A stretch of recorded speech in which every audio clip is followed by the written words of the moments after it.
Hello Zany people, welcome back to the channel. This is a guide for the Warpguard, which is going to be your bread and butter henchman out of the two. There's for the Skaven there's Warpguard, and then there's also the Verminkin. Now for this video I will be covering the Warpguard. Now I made a previous mistake in my forum links that I actually didn't realize at the one point that skills cannot go to level 2, or they cannot reach mastery because henchmen can't learn skill masteries, meaning they can't go to the level 2 version of the skill. So apologize for that mistake. So I'm going to make this guide with that in consideration in mind.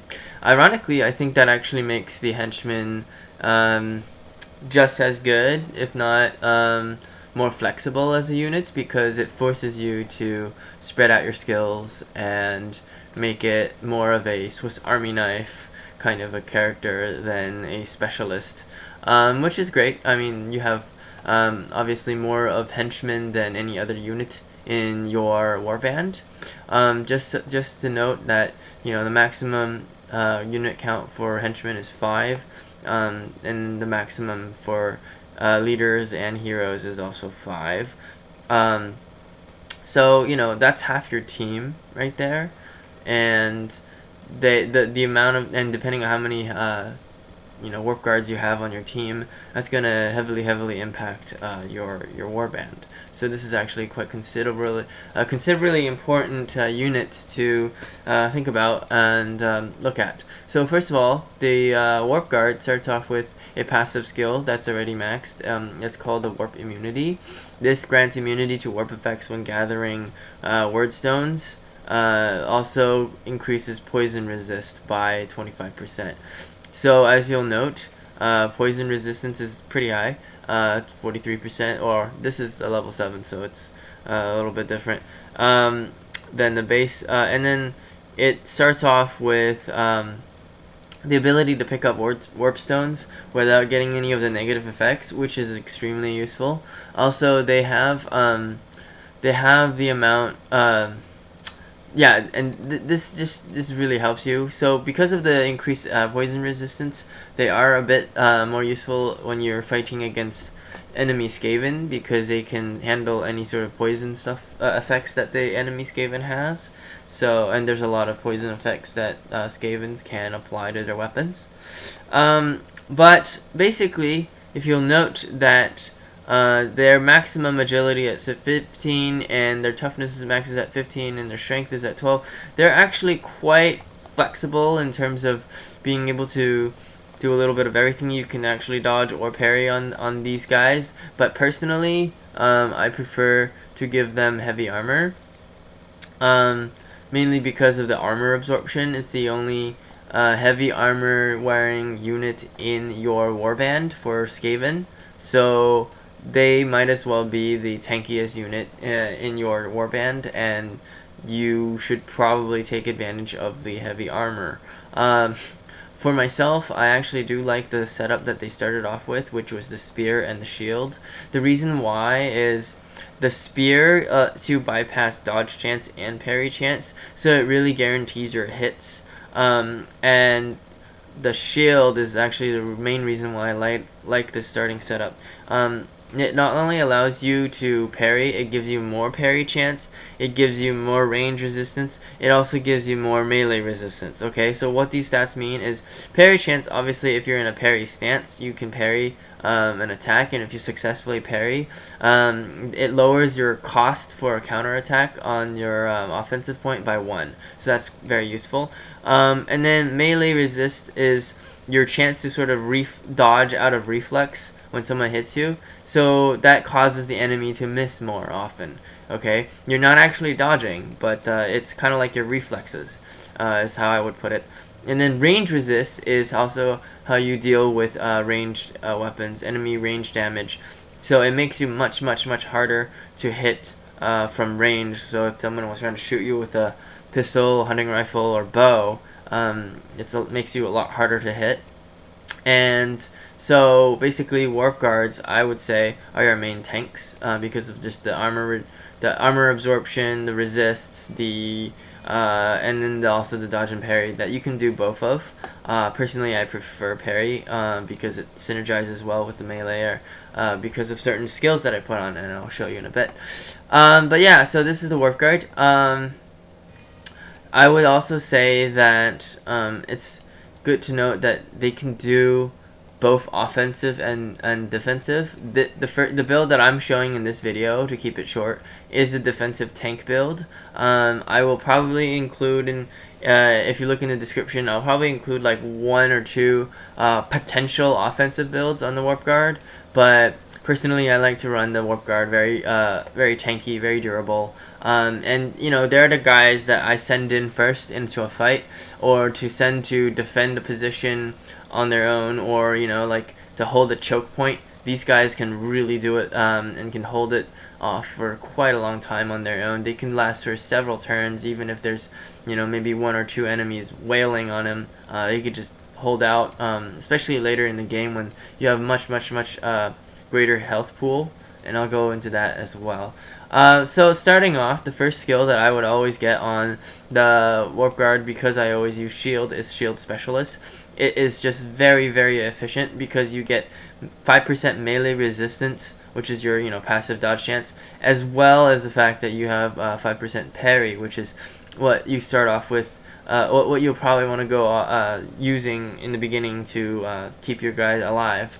So 5% melee resist and parry. Compared to the frequently used, probably is flash parry. If you compare it to flash parry doesn't require you to use a shield, but it does also increase the parry chance by 5%, but it only increases parry chance, and you lose out on the melee resistance. And since passive skills are probably the best in this game, because you don't actually have to spend any points per turn on offense or strategy points in order to actually use them. They're always, you know, they're always useful.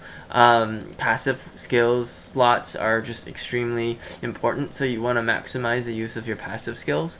Shield specialist allows you to do that, and because you can't specialize into anything, each, you know, passive skill has to just really count and really matter. Okay, now personally, my next skill, I like to go with armor proficient.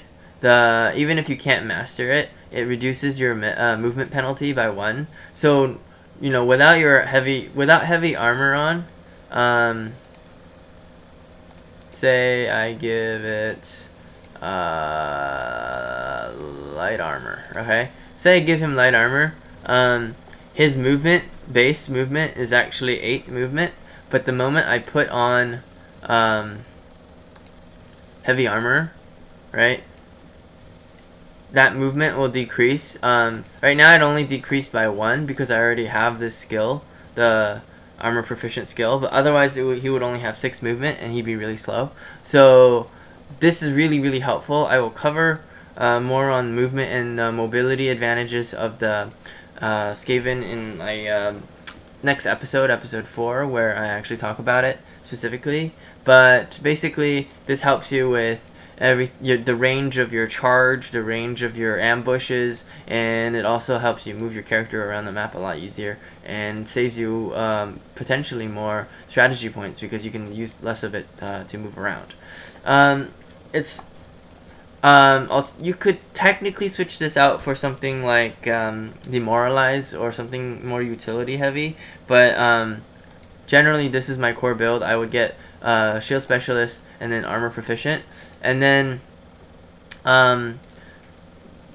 the next 2 really depends on you in terms of what you want and in sort of how you want to play your tank. Whether or not you want to specialize in melee resistance or whether you want to specialize in parry, because the next 2 really helps you with that. If you want to do the melee resistance, which is actually the one that I personally prefer, and the reason for this is melee resistance is your innate dodge chance. It's always on no matter what.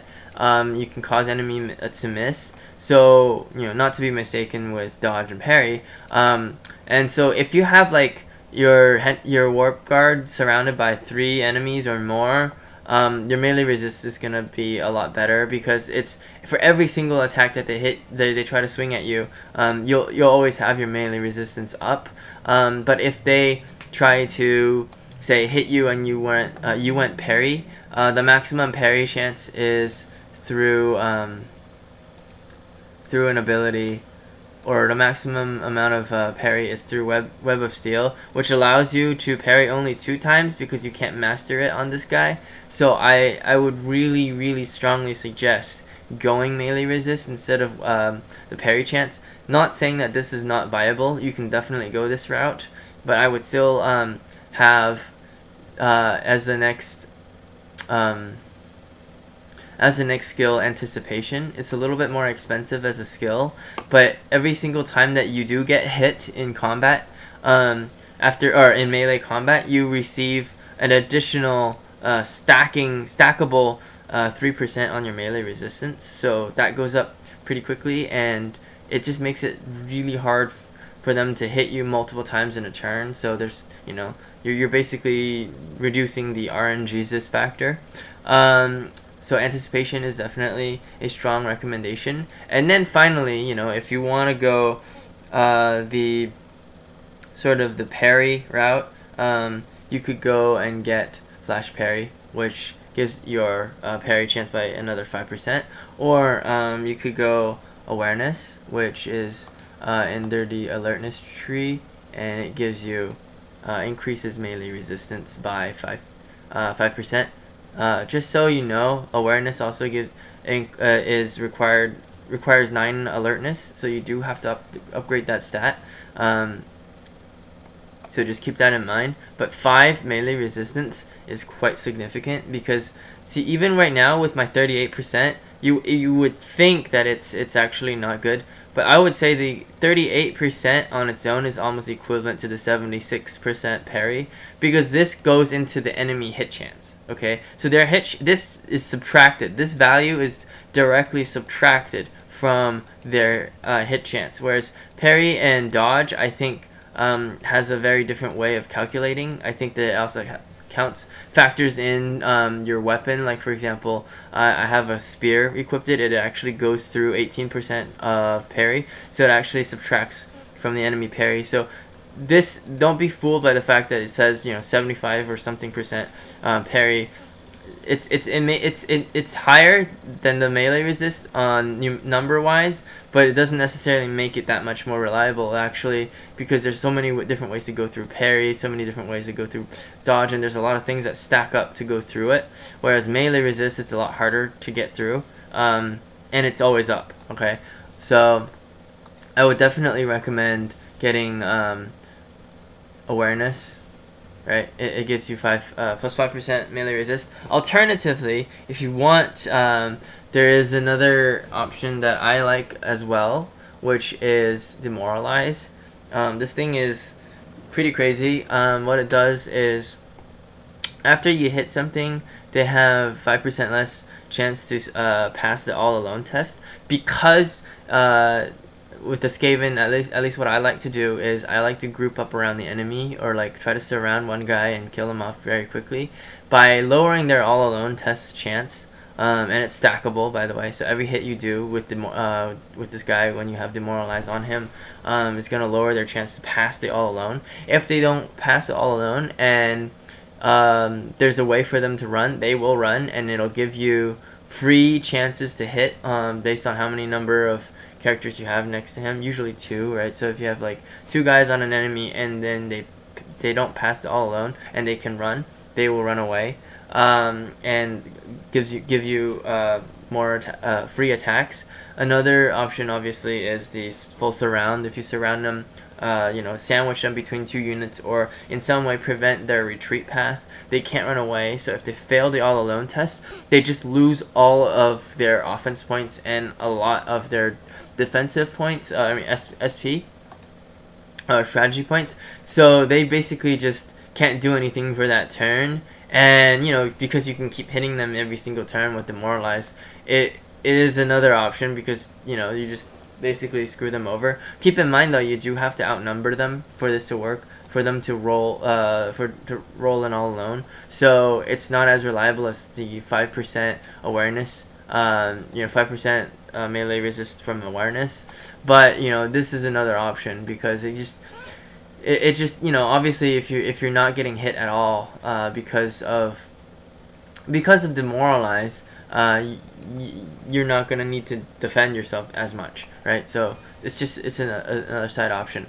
But because you can't upgrade these things to level 2, you get actually enough points to get 3 more active skills.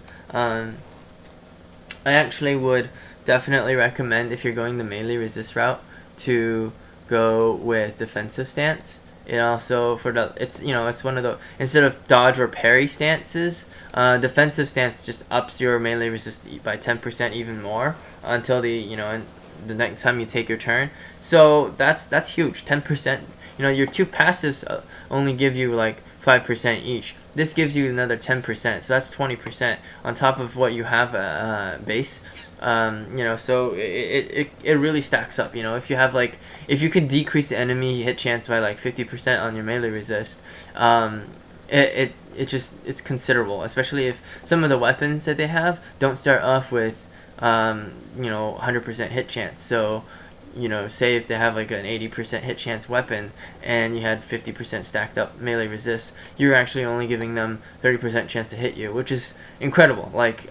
Because this is every single attack that's in melee, right? So I would definitely consider getting the defensive stance as part of the core of melee resist. And then you could potentially help your allies in 3 different ways. You can either help them by helping them with hold ground, which increases your allies within 5 meters of range their dodge and parry chance by 5%. So this is already pretty good as a giant AoE group buff for your allies. I would get this if you're if you want a little bit more help with dodging and parrying on your heroes, especially. I would run only one of these, because you have 3 warp guards. I would only run 1 warp guard with a hold ground. I wouldn't run, it's a little redundant to hold the same skill on the same on all of your warp guards. So this is a defensive one. Another great little utility one is the guidance thing, which helps your impressive. I actually would run at least one Skaven with guidance. I would call this kind of a separate build. It would just be, I would call it like Freak the Mighty, kind of like the book, with the big dude and the little dude. So this is your little dude helping out the big dude with guidance and just sticking around with the giant rat ogre constantly, so that it frees up your mage, your essence sorcerer, to go do other stuff. And then there are a few more skills. You could really use them in any combination. I'll sort of list them out, and just they sort of combo off of each other. So I would say Insult is a great ability to include on him as an active as well. It reduces the enemy's melee resistance for 10%, so it makes them a lot less difficult to hit. Like they lose out a lot on their thing. And this also does not require you to hit them. You can just use it with your and it uses the blue pills. It uses the strategy point, so you can start a fight before even hitting somebody with an insult, so that it lowers their ability to dodge you. And then it could also combo with Kidney Strike, so that is an actual physical attack. If you hit them, and there's no reductions to a chance to hit, it's just a regular attack. But if it hits, the enemy melee resistance gets lowered by an additional 15%. So if you get both, you can lower the enemy melee resistance by 25%, which is huge. It's significant. It's very significant. I would run it as a combo, unless of course you're actually running a skill called Quick Incision, which I actually also think is a good include. If you get Anticipation and then you just go for Quick Incision instead of more you know, melee resist. Like even now with 38% melee resist, I feel like it's already extremely dodgy and very, very, very, very reliable. Okay, so if you get like more melee resist, it just makes them even more, you know, reliable, obviously. But you could also at this point just branch out and get utility like Quick Incision. It lowers the enemy's melee resist every time you hit them, kind of like Demoralize, right? But if you get Quick Incision, I wouldn't really worry too much about getting Kidney Strike. Instead, I would just maybe get Insult, right? You can also go all out and get Insult, Quick Incision, and Kidney Strike, and just completely negate the enemy melee resist. Make them extremely easy to hit, but keep in mind they also have parry and dodge, so you know it doesn't really completely shut them down defensively. But it's definitely a great great thing to get.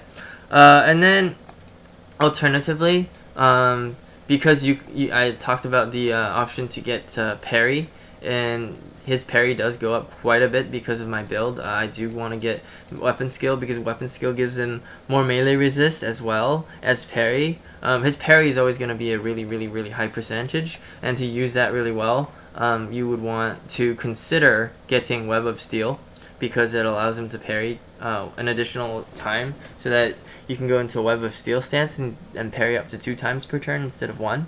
And then something that goes along with that is Onslaught,